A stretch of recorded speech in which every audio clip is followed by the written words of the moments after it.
السلام علیکم، A1 T V کے ساتھ میں ہوں عروج فخر۔ شامل کریں گے news head lines.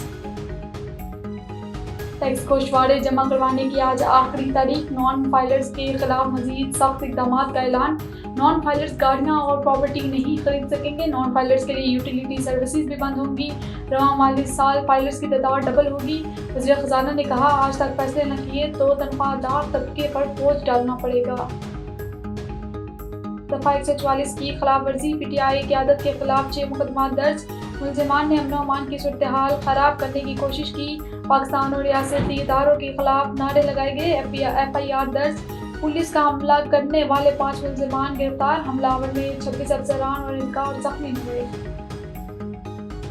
Punjab election tribunal case کا فیصلہ آج سنایا جائے گا۔ سپریم کورٹ کی 5 رکنی بینچ نے فیصلہ 24 ستمبر کو محفوظ کر لیا تھا۔ لبنان پر اسرائیل کی وحشیانہ بمباری، رہائشی عمارت بھی نشانہ۔ ایک دن میں 216 حملے، 105 افراد شہید، 359 زخمی۔ حزب اللہ کے شمالی اسرائیلی کمانڈ ہیڈ کوارٹر پر راکٹ حملے۔